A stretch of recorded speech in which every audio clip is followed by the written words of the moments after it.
Welcome to our podcast, Schizophrenia, Three Moms in the Trenches. From the place where schizophrenia and real life collide. East Coast, West Coast, Middle America. With Miriam Feldman, Mindy Greiling, and Randye K. Finally, a place to talk about the truth. Today, we're going to explore something that had an impact on all three of us, and I guess actually all four of us, including our guest. We'll learn more in a minute. It's the Nami Family to Family program. And for me, support groups were a start, but I was really lost until I took this class. And since my book came out 10 years ago, as I've traveled to talk with groups about our experience, I'm amazed at how many don't know about Nami at all, or especially about family to family. So today, we, all four of us, want to make sure that you know about this class, that you know about some of the other things that Nami offers, and get to hear another family story as well. Family to Family is a free course. It's offered by the National Alliance on Mental Illness. Suzanne, is it Nami or Nami? What do you official people prefer? Typically, we say Nami. Okay, so that's what I'll say. And Randye, I just have to say, here in Minnesota, I've noticed it's an East Coast, rest of the country type thing, because we in Minnesota say Nami rhymes with mommy. You know, Suzanne will tell us that mommies started Nami, and so that's how we remember it here. But I've noticed that people on the East Coast say Nami. So I think it's a potato thing. So I'm glad to hear from Suzanne. Thank you. It's officially Nami, like Nami Mommy. That's what I'll remember. And, last week we talked about conservator. So we're trying to fix everything here. I just wanted to, before we get into your story and Nami's story, Mimi and I were talking before you guys came on, and just we each have kind of interesting updates about our sons. If you're a new listener to the podcast, each of us here have family members with schizophrenia, and our sons are all in their 30s and 40s. Suzanne, we'll get to your story in a moment. My son is in group housing, as you guys know, and you can hear the story in my book or on my blog. But where he is right now is in housing after a 5.5 month stay in the hospital, and he has never, ever, ever even said he has schizophrenia. So that's common. We're trying to get his Social Security disability back, and the psychiatrist is asking him questions, a psychiatrist who doesn't know him at all because he's brand new. So my son, Ben is the name we use, called me today and said, Mom, I don't know if I answered the questions right. And I said, well, what did they ask you? Because they're trying to determine if he has a disability. We all know he does, but they asked him if he can do a simple task. And he says, of course I can do a simple task. I said, yes. What did you say, though, about when you can't do a simple task? He said, well, what I said was, when I'm not on my meds, I wrestle with symptoms. And he has never, in the 20 years since his diagnosis, even said that. He also said, they asked me about if I talk to myself, and he said, I do sometimes, but when I'm at work, I keep it under control. At which point I said, you realize that when you were working, you were taking your meds every day, right? Yeah. I don't want to talk about that. So that's as far as it went. And of course, I called the team, and he never said that at the meeting. So he told me that he told them that, but he didn't tell them that. But I just kept saying, I guess, if that's what you remember saying, that's fantastic. Like, I kept it. So I don't know what's going to happen, but I just thought that was a big step for him to even say to me, when I'm not on my meds, I wrestle with symptoms. Only I don't know why he didn't actually tell the psychiatrist that. So that's a bit of our update. Mimi and her son were on the news last night. Can you fill us in? Wow. Yeah, it's very exciting. I was contacted by a producer at ABC News who had, I guess, read the article about my book in Huffington Post. And they were doing a piece about mental illness, but specifically focused on the interactions with the police and things like that. Right. But they wanted to include in this piece a portrait or, a picture of a family. So they came and they interviewed us yesterday. They were here all day long. Both of you, you and Nick. Me and Nick. And, Nick has never spoken publicly to anybody. Nick also, only in the last year or two, will even say the word schizophrenia. He sat down with this guy. His name was Trevor Alt. He's this handsome young newscaster for ABC News. He sat down with him on our front porch, and I sat there dumbfounded and listened to Nick talk about his symptoms, his medication, the amount of medication he takes, how his art helps him in his schizophrenia. I mean, Craig and I were looking at each other like, who is this kid? It was really He's your stunning. boy. Come back for a minute. That's Well, who you know, he is. it's the clozapine. It's the clozapine. You know, a year ago, he wouldn't even have a conversation with a stranger. Wow. So it's pretty great. And I'll let you know, it's on the ABC streaming news platform. So I will send you guys the link, and maybe we can Great. put it out there. With Absolutely. We'll put it in the podcast. descriptions. Yeah, please do. That's fantastic. So Yeah. that's a bit, Mindy, unless you have anything earth-shattering updates to share, should we just get into it? Or Nothing like that. So why don't we just get into it? Like okay. have Mimi's or yours. So I want to welcome our guest. She is now the director of the National Education Programs at Nami, and welcome Suzanne Robinson. Thank you. Can you start by telling us your story and how you got involved with Nami in the first place? Sure. As many of us, I got involved first as a volunteer. Started out as a family-to-family teacher trained way back in 1998. And then I ended up taking a job with Nami, Ohio, because I'm based here in Columbus, Ohio. So I was there for about 14 years, then went to the national office in 2013 to work on curriculum development, that sort of thing. But what brought me to Nami in the very beginning is the fact that I'm a family member myself. My mom has bipolar disorder, and my brother has obsessive compulsive disorder. And for both of them, we're very fortunate that they both have had been pretty responsive to treatment once they found the right one. It's worked pretty well, but that, as we all know, is a journey, finding the right thing. And I think for me, because I will tell you, I'm 54 years old. So for me, it's been my whole life. So it's because it's my mother. So that's 54 years of experience. And then my brother he's a little younger than I am. He's 51, but he was diagnosed with what they first thought was depression when he was about 7 years old. But we look back now and realize it was probably always OCD. He was an anxious little guy, had a hard time in school, got picked on a lot, was kind of small for his size, all these things. But How many it's years always between you and your brother? How many years between you? 2 years, 10 months. So just under super. 3 years. So Okay. he's a little younger than I am. So I'm in an interesting sandwich with my mom and my brother. But in my family, I think one of the things that was most helpful to me is my mom and my dad were both very open about what my mom was experiencing. So they always said, mommy's having a hard day today. She's very angry, but it's not your fault. And I think the way they talked about it, and because in my family, it's very much dinner table talk, my brother and I, we believed what my mom said. And I have endless stories that are kind of amusing. Some are kind of sad, some are difficult, because certainly when you are, I think it was about 7 or 8 years old, which would have made my brother 5 or 6, when my mom was hospitalized for the first time. She didn't have her official diagnosis till she was into her 30s, but she had things happening very early on. I mean, her parents took her to a psychiatrist when she was 3.5. She is 83 years old. So that's way in the beginning, but they just didn't know what to make of some of the behavior she had and the responses she had and some of her, just what was happening with her. So she managed to navigate through life, met my father. They settled in Columbus, Ohio, when my dad took a job as a professor. But that meant that moving to Ohio, she didn't have a support network around her. So I think that's when it got a little more challenging for her. So she was hospitalized, as I say, when I was a little kid. And I think that's not an easy thing, because back in those days, families didn't come, certainly children did not go to psychiatric facilities to visit their parents who were hospitalized. So I think that was a hard thing. But my mom she's an amazing woman, very tough, very courageous. She has, of all things, a master's in social work. So I always found that to be incredibly amusing, because anyone who's working on treatment with her, she read all the same books they did and likely got better grades than they did too. So she could kind of, hey, she knows what the game is, but she's also very much tuned into what it means when she's not getting the treatment, and how she feels when she's not getting the treatment, and how her interactions work with other people. So for her, she's very much, it works for her. She likes it. She's a retired special education middle school teacher.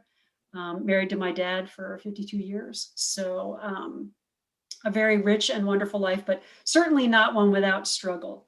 And I think the same is true for my brother. He's got his, he was an art student, and he does design, graphic design and illustration, and he has children of his own. But we're very fortunate because we had really the privilege and the access to treatment. And then we were fortunate that both of them were relatively responsive to treatment, and when things didn't work, kind of try new paths. But I think that there is, everyone's story is different, and how people respond, I think, to treatments and what is accessible, what works for them is so varied. So again, serious mental illness, but very fortunate that a lot of very responsive to the treatments and able to find treatment that worked. Right. And as we've mentioned on this podcast, and it's right on our title, Schizophrenia, Three Moms in the Trenches, we are kind of representing the parental point of view, and specifically schizophrenia, which can be much harder than the mood disorders. However, we are trying to bring all kinds of stories. So, you as a child of someone with bipolar, and the sister, one of these days, maybe we'll interview all our daughters about what it was like for them and talk about the sibling experience.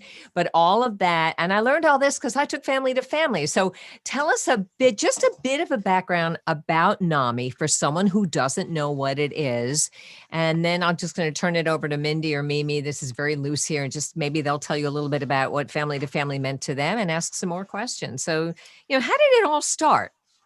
Well, it goes way back. And of all things, it's two moms at a kitchen table, two mothers of young men with schizophrenia who said, surely there is more to life than this, than medication management, group homes with no sort of social anything. And they thought these two young men deserved more than that. They were frustrated. They are what we call, just like Mindy was saying, the NAMI mommies. They are the original NAMI mommies. And so much of what NAMI was formed on is based on the energy of these NAMI mommies who really just sort of started to raise their voices and built something in Madison, Wisconsin that became a national movement. These groups of families found each other all over the country, had their very first conference in Madison, Wisconsin. And so NAMI as a formal entity came to be around 1979, so about 41 years. Before social media made it easy, right? You're darn right, yes. And I think even same thing with all of our courses, including Family to Family. All these things were put together. This was a gathering of multiple pieces of information and putting them at one place. Because certainly we could all go to the library. Was one. Yeah, I would just like to insert here. There were a couple of mothers that went to that Madison meeting we've learned in Minnesota that had a group before NAMI that they called Fed Up. And then they went and worked on the real NAMI, but that was their name. And I think that's appropriate too. And that's the story that's all over the country. There were these pockets of individuals saying, this is not okay.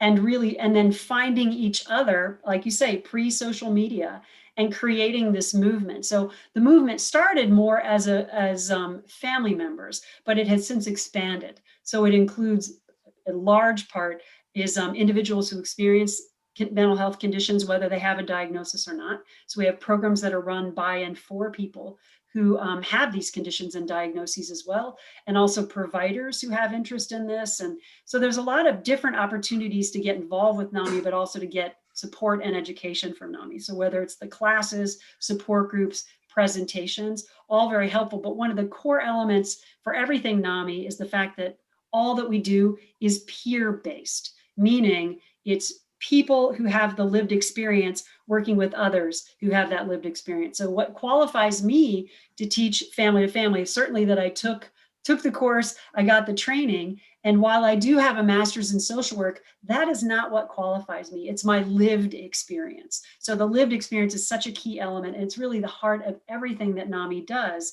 is that notion of that peer experience is the most important thing. So for folks who teach the class like Randye and I do, it's that we've walked it, we've lived it, it's part of our journey. And it's what makes, for the participants who come to our classes, part of what we do as teachers is share a huge part of ourselves and our stories to make that feel more comfortable for people. They then share their stories. People have this common language. One of the things I really love about all of our education programs is the fact that when you come into the room and sit down, Again, a family to family class, somebody says, oh, my sister has schizophrenia. I'm like, my brother has OCD. Come sit with me. Let's have a conversation. And you can speak in shorthand.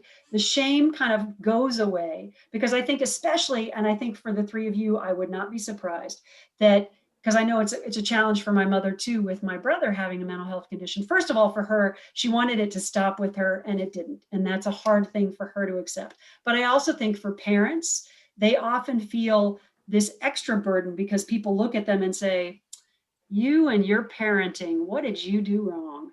And it's one of those things that, while ridiculous, it's something that can get internalized pretty easily. And I think the same that happens for parents. It can happen for partners and spouses too, where you think, I married this person, I connected with this person, we were to be partners, and yet I feel like I'm parenting someone who's in my own age range. And it can also be challenging then for siblings too, where you kind of can miss out. I'm really fortunate, I'm very close to my brother, but I know it can be challenging if he's symptomatic. Then our conversation becomes something very different, where it's more of can be a caretaker role or a role of concern, which is very important, but it also changes the dynamics. And I think that's part of the problem and challenge with all of this. But again, the core elements of family to family is that peer notion, and we focus on education, support, and awareness are the key things, and advocacy too. So helping people find their voice so that they can get the help that they need or the help that they want their loved ones to be able to access. So I think that's really the most important part, is that kind of peer connection. More important than all the manuals and everything else we can get is to connect people with each other, I think is really. I agree, but I will say that for me, family to family was much more empowering and helpful than a support group, which is peer-based as well. Right. Because for me, I needed that education. I needed that format. And we'll talk about this in a second. But when I took family to family, it was 12 weeks. Same for you, Mimi and Yes. Mindy? It was a 12-week. Now it's 8 weeks. And we'll talk about that in a second. And I think it's great. It's been condensed in a very good way. But the light bulbs went off for me in family to family, because it isn't just peers sharing their experience. Mhm. They are guided by Joyce Berland's a very well-researched curriculum, a lot of which is read out loud by the leaders or the participants to make sure they get accurate information and Absolutely. update it every year. So the moment for me when I was like, that's what schizophrenia is? I mean, I had read it in a book, but to learn it in a class, I went, oh my God, it's not my son's fault. Like that's Right. what family to family did for me. And Mimi, yeah. Yeah, can I just add to that? 100% what you're saying. And for someone like me, now I would go to a support group. But back then, when all that was starting, I'm not a support group kind of person. And I wasn't interested in it, because to me, it was like, oh, I don't want to sit around and whine with a bunch of other people.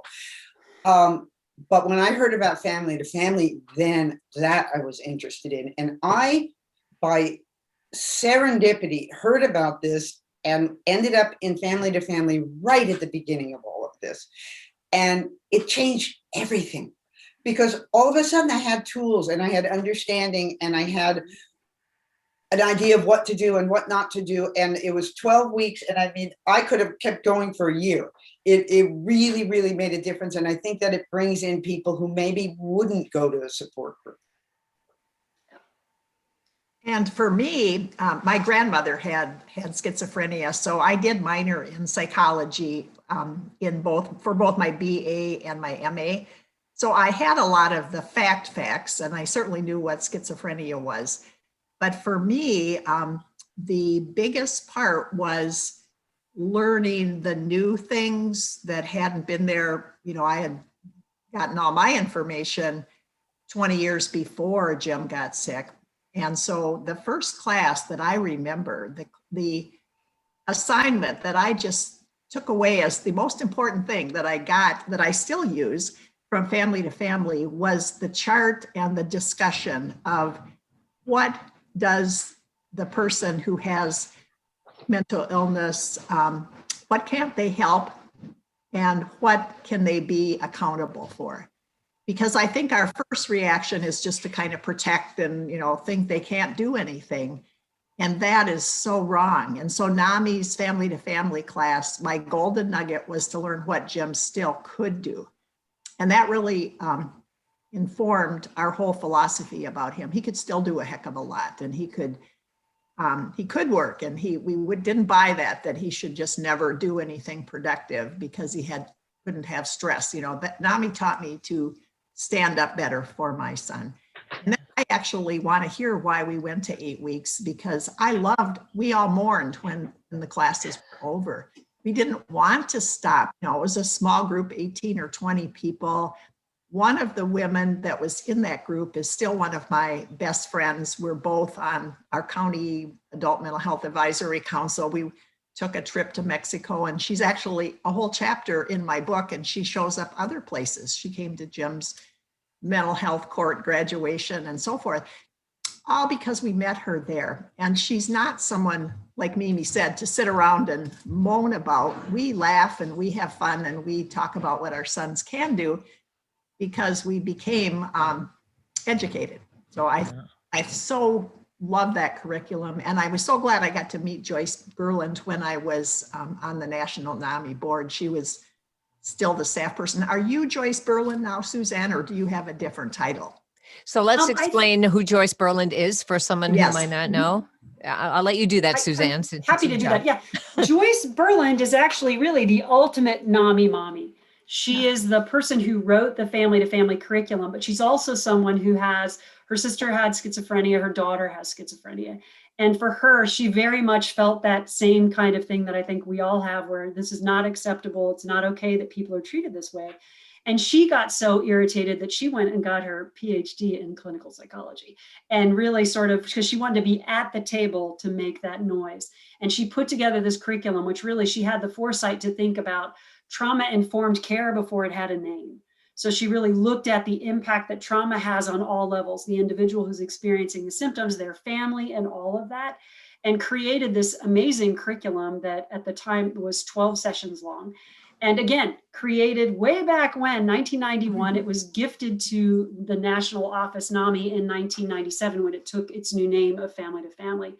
So it's been around for quite some time. And just to touch on something you were saying earlier, I completely agree with you, Randye, because I think that different people want something different in the moment. Some people would like to go and talk about how they feel about this and understand that part. Other people give me the information so I can take action. And I think what we have can appeal to different people at different points. But there are plenty of people who are like, I'm never going to be the feelings person.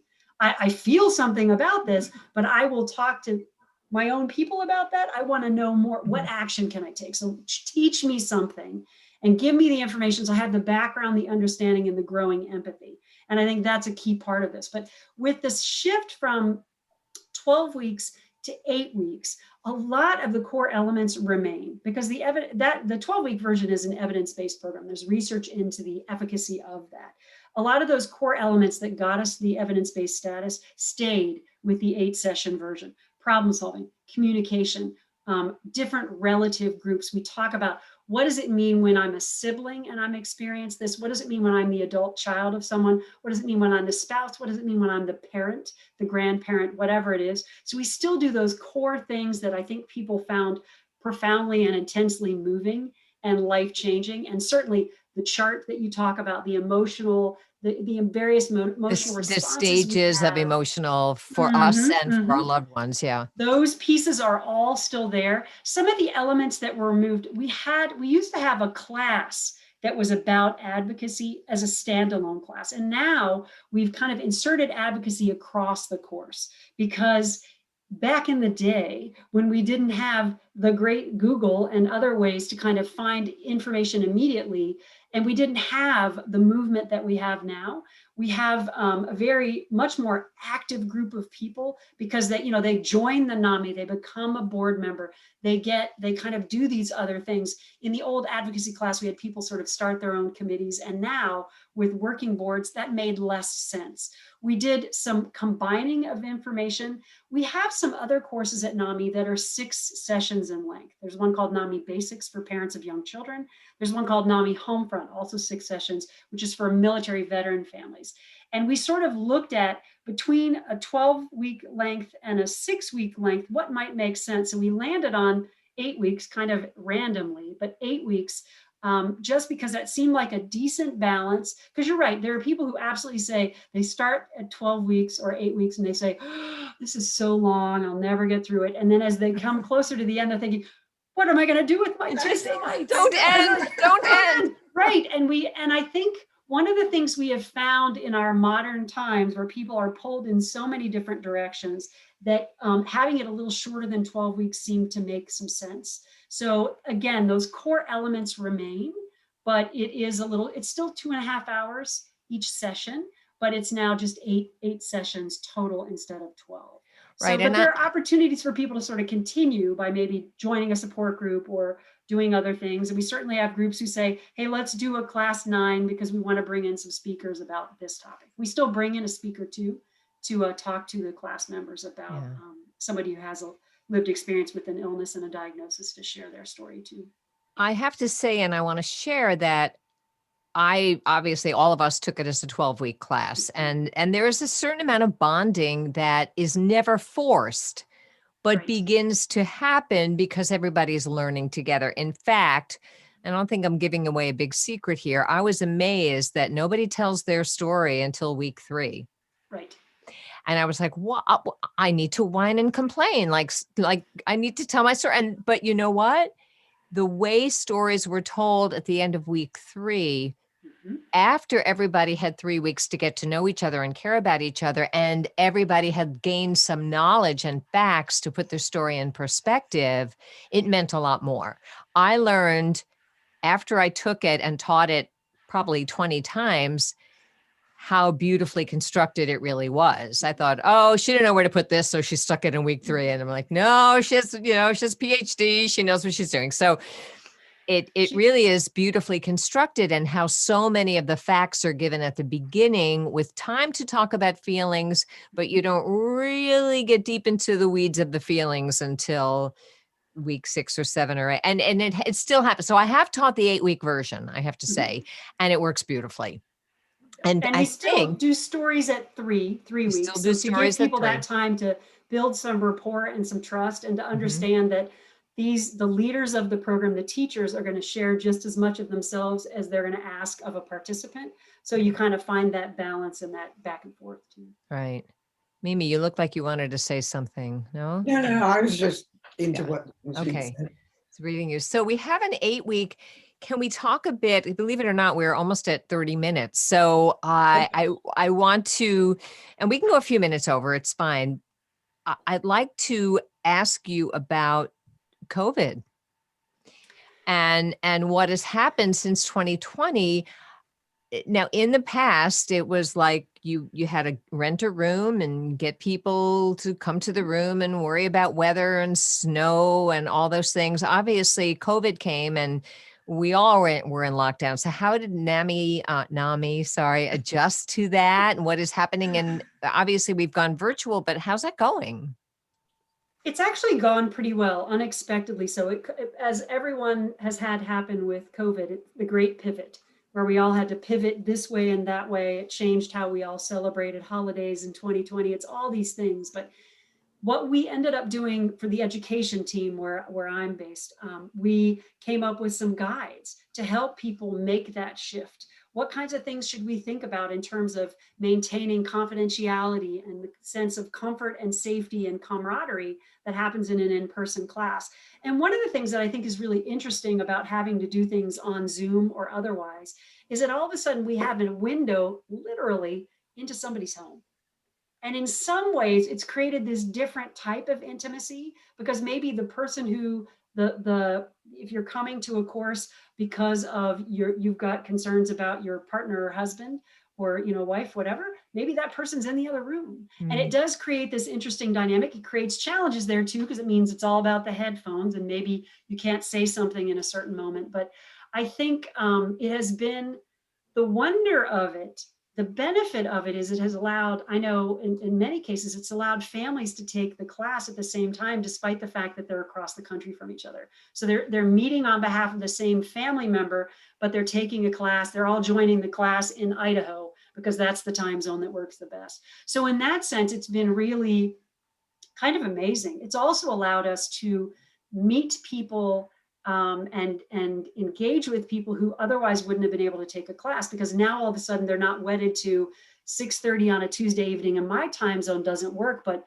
3 time zones over, hey, the class in Hawaii or whatever works great for my timing. So in that sense, it's been really wonderful. But I'm also painfully aware of the fact that everyone doesn't have that opportunity with internet and bandwidth and all those things. So there's a group of people who kind of been sliced away, and we've got to be able to probably have an opportunity to reach them once things settle down again. But I really do believe that I don't know that anyone, Nami included, is completely going to go back to only one way of doing this. I think this is going to continue to be an opportunity for us, especially in states that we call frontier, like your Wyomings or your Nevadas, where only on the West Coast are there highly populated areas. And now we can reach people who are way out on reservations or just in very rural areas in a way we never could before. So I think there's great pain, obviously, with COVID, but there's also the concerns that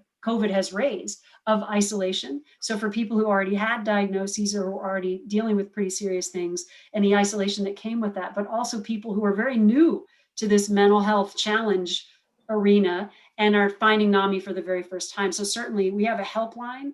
It's not a hotline, it's not 24/7, but it's a helpline. And of course, calls and reaching out to that have spiked tremendously. We have information on our website, nami.org, if folks remember nothing else other than nami.org, NAMI.org. We have COVID resources that direct people to resources from all over the country. We have resources in English and Spanish that are COVID specific, but also just general mental health information. So I think that people have, traffic to our website has grown tremendously in this time. So I think there's a lot out there that can kind of meet people where they are. So again, if you're interested in a support group, there's that. If you're interested in the class, like family to family, there's that. If you just want to be able to read information, there's that. If you want to speak to someone about a very specific issue, there's the helpline and other resources that are beyond just NAMI. So we connect people to those resources as well.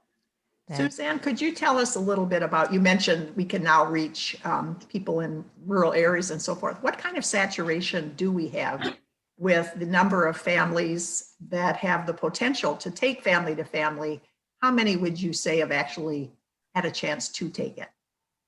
I know that our numbers, and probably pretty undercounted, we've got to be nearing about the 500,000 mark of total graduates. But we also are aware that sometimes people are so focused on offering the course that they're not necessarily giving us data. We guess that we're probably getting about 60 to 65% of data in terms of the number of people who complete the class. So it is a large number of people. It's reached a huge number of people. But again, if we talk about the numbers, the accepted numbers around mental health conditions are about 1 in 5 adults experiencing a mental health condition in a given year.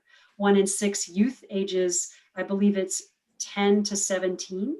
So that's a lot of people who have mental health conditions in their families or know someone who's been is dealing with a condition or symptoms, whether it's on the support side or having the diagnosis themselves. So I think that there is plenty of work for all of us to do and more people to reach. So because I think that, again, while the numbers and contacts to the NAMI website, the traffic has increased, there are more people who still don't know anything about it. So it's a lot about volunteers and people like us reaching out and letting providers know, hey, recommend this. And One having of the things I always say to teachers providers, yeah. and having teachers trained. I might point out Yes. that this course is free Mhm. and that the teachers are volunteers. Yes. So when we teach it, we take a training, and usually we don't have to pay for the training, so that's nice. Right. But we teach 2.5, 3 hours a night for 8 weeks, used to be 12, to help others get the help we got. I'm curious, before we close, about I've shared a bit about what was so powerful for me about family to family. And of course, having taught it so many times, every time I teach it, my son's in a different phase of crisis. So there's always more to learn. And you can always take it again, by the way, if you ever need to take it again. I think two of the most powerful things for me was, as I said, recognizing that this was an illness, just getting all the facts where I could come to that own conclusion myself, and that it wasn't my son's fault. I got a clear idea of what to do in a crisis, which I never knew before.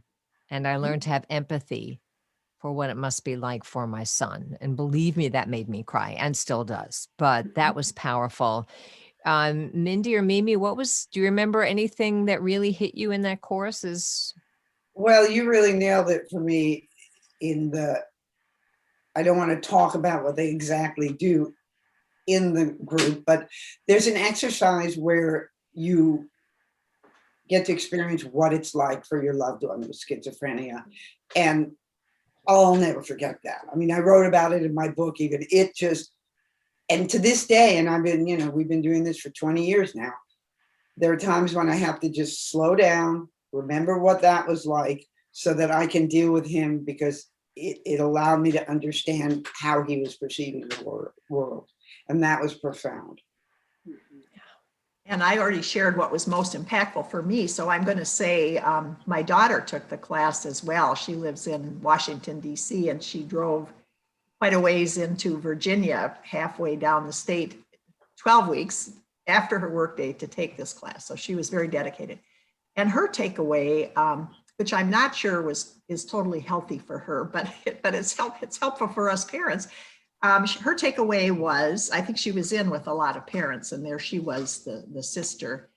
Her takeaway was how hard this was for parents. And so she immediately became a caregiver, for Roger and me, and what we were going through, and kind of subjugated what she was going through. She does this to this day.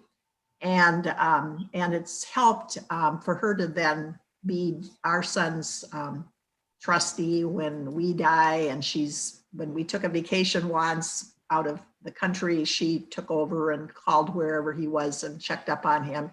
So we became more partners in this because she took family to family. That's huge. So I would mention again that we've been in the trenches many years. And if you're listening and you're just starting on this journey, or you have a school-age child and you feel confused and you don't know where to begin or what to do, or that there's something in Nami for you. So I'm going to let Suzanne give any final words. What should somebody do if they need help? What does Nami have for them? And how do they find out about family to family? Either it used to be you had to be in your town, but now it doesn't. So what are the steps they need to take? Probably, again, the easiest thing would be to go to the website. There's a feature on the website where you can put your state in, find where your state office is, and find the affiliates within your state. In Ohio, where I am, we've got a Nami, Ohio, and then there are about 35 affiliates all around the state. So if you want to try and find something that's local, because one of the benefits of going to the local class in your community or in your general area is they're going to talk about a lot of the resources that are local, because other people in the class will be local. But if that's not an option, there's still the ability to find classes elsewhere and join those. So I think that may be the easiest way, and you can explore what's available in terms of the different types of classes or presentations or support groups by kind of looking at the website, finding out what they are. There are specialty groups. There are groups that are very general in terms of support groups. So there's something for everyone, I would say. So there are a lot of resources for all folks, no matter what point they are in their journey. And I think one of the other things for me personally with the course was the communication strategies, and reminding myself to use I statements was a big one, and reflective language, as opposed to assuming that I understood what my mom or my brother was saying to me or asking of me. I would make a lot of leaps and bounds, and to kind of slow myself down and really listen made an enormous difference. So that was a big part for me. Still does for me. Mm-hmm. So it's NAMI.org, NAMI.org.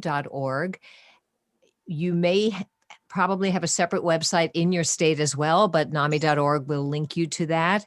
And remember that if the And Family to Family would be found under usually the Education tab or Support and Education. Look for classes. You'll find it. Just dig down. And if there's no convenient one in your state at the moment, they're all virtual, so you can check out other places as well. Suzanne, thank you so much for joining us today. It's been a pleasure, and thank you for letting us know more about Nami. Thank you Thank for you having for me. what you do. Nami Yeah. is the best. Thank you. Hey, thanks for joining us for this episode of Schizophrenia, Three Moms in the Trenches with Randye K., Mindy Greiling, and Miriam Feldman. To get in touch with us or to learn more about our books, please visit our websites at miriam-feldman.com, mindygreiling.com, or randyk.com.